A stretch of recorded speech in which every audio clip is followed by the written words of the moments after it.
patunayan ninyo sa argumento at debate, hindi sa pag-walk out. Noong kayo ang nakararami, hindi nag-walk out si Marcoleta. Tama. Hinarap niya ang mga usapin at debate ng maayos at may paggalang.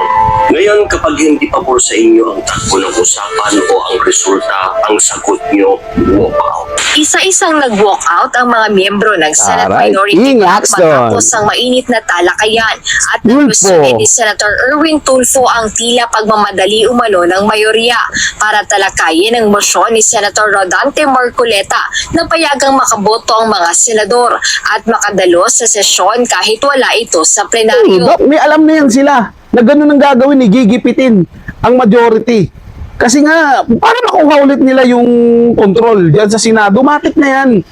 Nandun kasi sila sa era na akala nila kaya nilang maonggis yung mga tao. Hindi nila alam na napakamulat na ng mga taong bayan ngayon. Diba? Ang nauunggis na lang nila yung mga taong bayad. At yung mga vlogger nila na bayaran na pinapaganda yung imahe nila. Diba? Huwag na tayong maglokohan dito, mga insan. Alam nyo naman sa mga sarili nyo, nakikita nyo naman din, di ba? O kayong mga ululistong tanso dyan at mga kakampwet, nakikita nyo naman, walang ginagawang maganda, walang ginagawang proyekto ang gobyerno.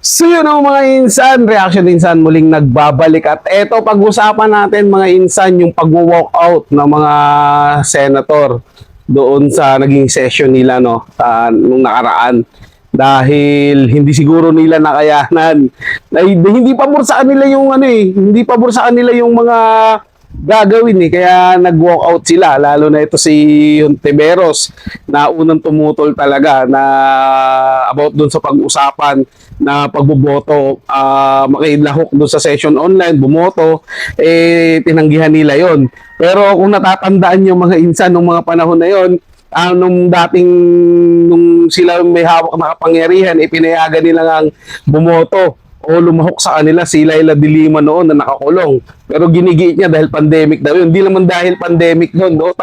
Pandemic time nga yun mga insan. Pero hindi lang din naman dahil pandemic noon. Ibig sabihin, pabor kasi sa kanila yon kaya sila pumapayag. At kahit naman anong sitwasyon mga insan, kahit anong pag-usapan dyan sa Senado, basta pabor sa kanila yan, papayag sila. Nagkataon kasi na yung papalahokin nila ay hindi nila kaalyado. Panigurado ako minsan 100% magpustahan man tayo dito 101% mga insan kung yung taong boboto o isasama doon sa via Zoom na session o pagboto man kaalyado nila 101% papayagan nila yan dahil pabor sa kanila. Pero dahil na hindi pabor sa kanila mga insan, talagang hindi nila papayagan yan, natutulan nila.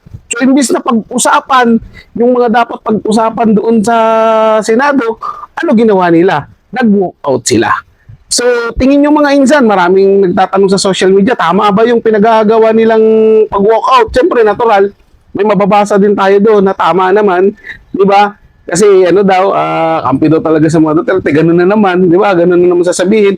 Pero sa katotohanan nyo insan, hindi tama yung ginawa nilang pag-walk out.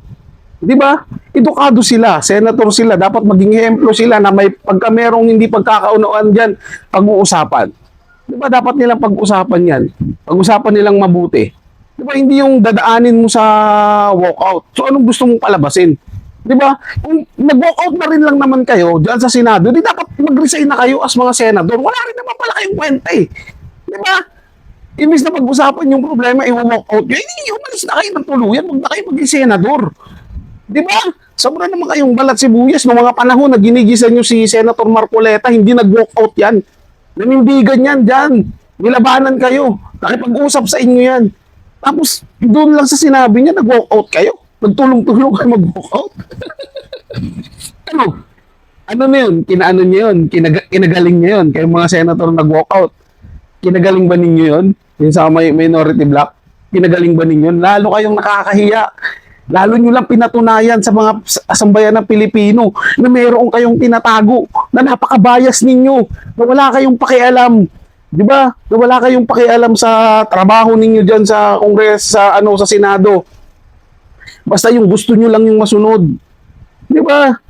Alam naman namin 'yan, mga insan, alam naman ng lahat na 'yan, yung mga pinag-aagawa ng nila diyan. 'Di ba? Yung dating galit na galit sa mga Marcos, ngayon magkakakampi na sila. Kiko, di ba? Never ganyan. Sila Bam. Galit na galit yan noon, pero ngayon kaalyado na nila. Di ba? Ganun lang yung mga insan eh. Di ba? Tinanggal na nila yung dating vote nila sa mga Marcos dahil dito na sila nakapokus sa mga Duterte kasi mas matinding kalaban ng mga Duterte. Malalago talaga sila dahil lahat ng mga kalokohan nila mabubunyag eh. So, eto mga insan, at isama na rin natin sa reaction mga insan yung vlogger na taga Ilocos tingnan natin yung naging reaction niyo doon sa pag-walkout ng minority block na to. Dahil sinabi niya sa video na pag hindi daw pabor nagwo-walkout na. Ganun naman talaga, hindi pabor sa kanila, walkoutan nila, 'di ba? Gaya nga na sinabi ko, dapat pinag-usapan ang gagawin nila, walkout para wala namang pag-usapan. 'Di ba? Ano natapos nila? Wala. Nag-walkout sila eh. So ito muna mga insan, gawa natin ng reaction to yung pag-walkout ng mga nito. Yung mga ama pala to walkers. Walkout. Maletag. Isa-isang nag-walkout ang mga miyembro ng Senate Aray, Minority Bloc Axon. matapos ang mainit na talakayan at Tulfo. nagustuhin ni Senator Erwin Tulfo ang tila pagmamadali umano ng mayorya para talakayin ang motion ni Senator Rodante Marcoleta na payagang makaboto ang mga senador at makadalo sa sesyon kahit wala ito sa plenaryo. Binigyan din ni Senator Tulfo na base sa kasalukuyang rules ng Senado, pinapayagan lang ito kung may force majeure o mga hindi inaasahang pangyayari o pagkakaroon ng national emergency. Mariing kinokondena ng minorya ang Subiri, pagnanais ng Gatchalian. kapwa nila senador na mabilis ang pagbago sa mga panuntunan ng Lapid. institusyon. Ang reyna nila, si Risa Ontiveros. Pinagpapilitan nila, naisip-isip na siguro nila dahil lumabas sa media na ilalabas na Oo, Erwin, nawala bilib ko sa'yo. Sayang yung naging boto ko sa'yo noon. Akala ko sa Ayon tama sa ka. senador, Yung pala dun ka nag-walkout sa may sila tama. dahil sa halip na magkaroon ng maayos na diskusyon. Tila Subiri, saka pa. pinigilan ng Abis minorya maya ka. na magtanong at magsalita. We will not be part of this. It's a travesty of our rules of the Senate rules. Payout ka rin pala. Tinawag din nila itong tyranny of the majority o ang paggamit ng mayorya sa kanilang dami para puwersahin ng desisyon nang walang maayos na debate. Pinagdiinan ng minorya na hindi dumaan sa tamang proseso ang motion na pagbago sa patakaran. Kasi mali yung gagawin nilang pagboto eh. Mali sa mga Maling-mali wala pa ng debate. Sabi ko si Risa Ontiveros, pag di talaga pabor sa kanya, mali. Yung ginawa nyo dati, tama yun. Tayo umabot sa pag-discuss Kasi pabor sa inyo, kaya tama. sa substantive. Tama ka talaga eh. Tama mo eh. Yes. Walang national emergency. Walang force majeure. Sir, baka ituloy nila. Pwede ko ba nila Walkout, bata. Kasunod ng pagalis ng minority bloc sa plenaryo, hindi na nagtagal pa at nag-adjourn na rin ang sesyon na magpapatuloy sa Lunes, June 1. Jed Meresina, UNTV News and Rescue. Dios Grabe, no? Galing. Diyan sila magaling, mga insan. Ang tumakbo. Ang umiwas. Diba? Dahil pag pinayagan yun, hindi papabor talaga sa kanila eh. Dadalo sa session, boboto, na naka-online. Kaya nila hindi pinapayagan yan mga insan. Kasi nga, di ba, ilan sa mga senator dyan na nasa majority ang kakasuhan ni Boying Rimulya. Di ba, kasama niya dyan si Senator Dante Marcoleta, Jinggoy Estrada, Villanueva. Kakasuhan nila. At parang alam na alam ni Tulfo, makukulong na sila eh. Di ba? Kaya hindi sila pwedeng sumali dyan sa session nila at bumoto. Di ba? Kasi may alam na yan sila na ganun ang gagawin, gigipitin ang majority. Kasi nga, paano nakuha ulit nila yung control dyan sa Senado? Matik na yan. Nandun kasi sila sa era na akala nila kaya nilang maonggis yung mga tao. Hindi nila alam na napakamulat na ng mga taong bayan ngayon.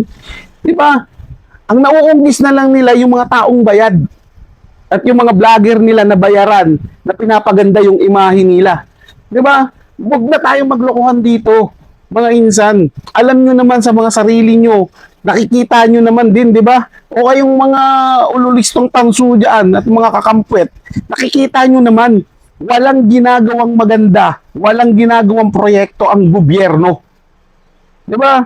Huwag kayong magbulag-bulagan. Mas malaki ang pondong nawawala kaysa dyan sa hinahabol ninyo kay VP Sara Duterte.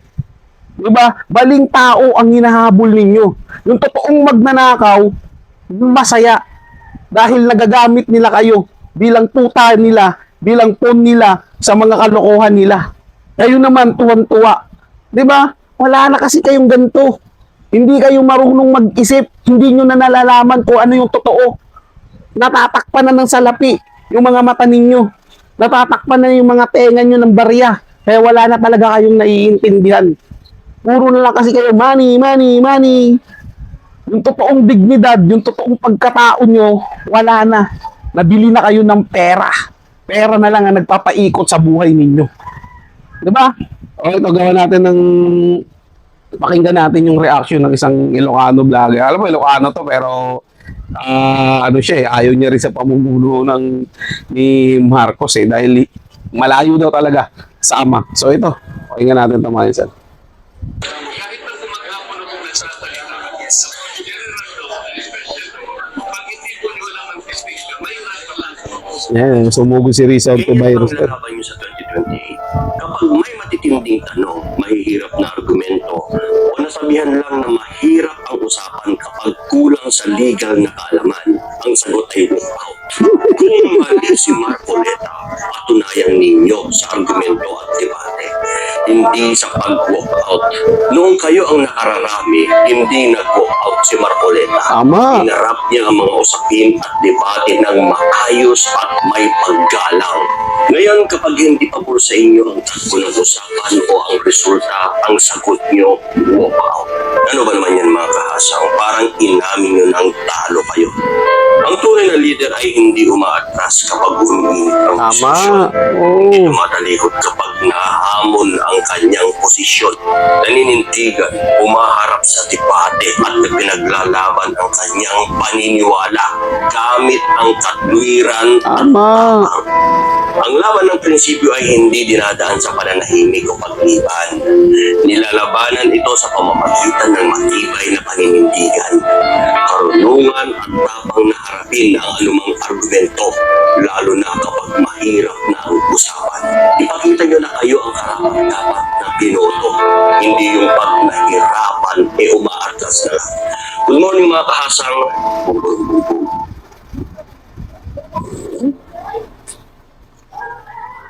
Di ba? Ang ganda ng punto niya eh. Di ba? Ilaban mo yung katuwiran nyo. Mag-argumento kayo. Ilaban nyo kung nasa tama yung mga pinaninindigan nyo, pinaniniwalaan nyo. Hindi nyo idadaan sa walkout. Ano ba maaayos nyo sa pag-walkout nyo? Di ba? Lalo nyo lang hinahati. Lalo nyo lang yung hinahati. Yung nasyon natin eh. Kasi siyempre maraming mga kampi sa inyo. Siyempre mas marami ang kampi rito sa kabila. Di ba? Pero lalo nyo lang ginugulo. Ginulo nyo lang yung balanse ng balanse ng pag-iisip ng taong bayan eh. Di ba? Ang daming katanungan ngayon, tama ba yung pag-walkout nila? May mga kakampi nila sasabihin, tama yung pag-walkout nila kasi pangit nga naman sabihin ni Senator Rodante Marcoleta na mahirap talaga pag walang alam sa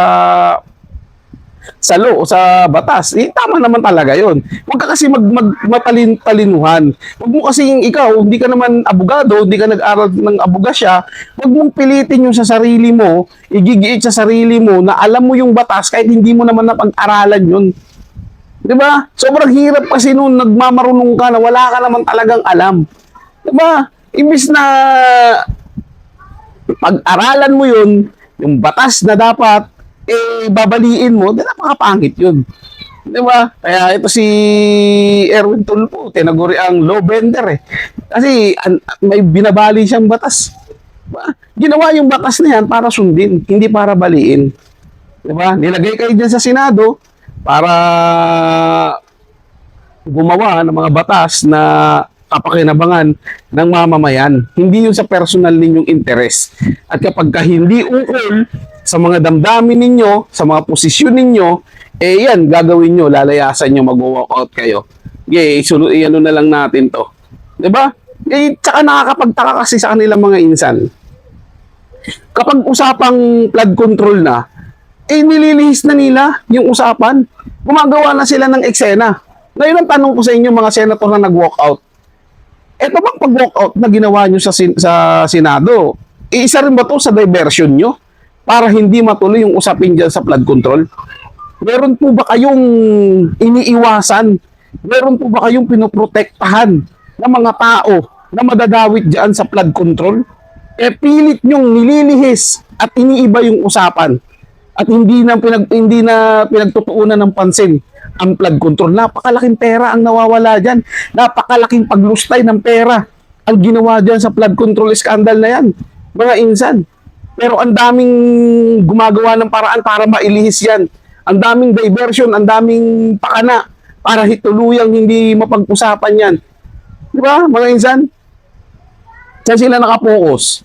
Sa impeachment ni VP Sara Duterte. Gaano kalaki yung hinahabol nila? 125 million.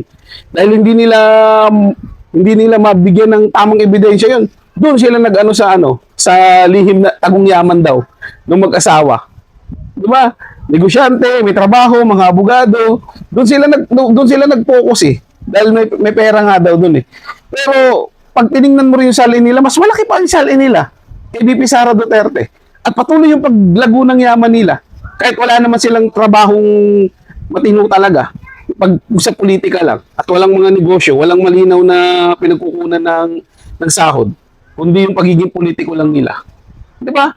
Selective yung ginagawa nila. Pag di nila kalyado, kalaban nila, titirahin nila ng todo. At nang napapansin ko lang talaga mga insan, nakapokus sila sa buong team ng mga Duterte, sa mga kampi ng mga Duterte. At kahit mga vlogger nga, na kumakampi sa mga Duterte, ay nilalabanan nila. Andyan na rin yung kinakasuhan nila dahil nagpe-fake news daw. Pero samantalang si Auntie Claire na puno ng fake newsan sa katawan, eh wala silang masabi. Natutuwa pa sila. Sa kampi nila eh. Di ba? Dahil pag mga kalaban, extremist talaga yan. X talaga sa kanila. So, kayo mga insan, anong masasabi nyo? Alam ko naman ng mga nanonood dito sa akin napakamulat na rin May mga ilan dyan na mga anti-Duterte at nagko-komento dyan sa ating comment section. Welcome pa rin naman po kayo dito. Maraming salamat pa rin sa inyong panonood. So, yun lang mga insan. Ingat po kayo palagi at huwag nyo kalimutan mag-subscribe dito sa ating channel. Paalam po.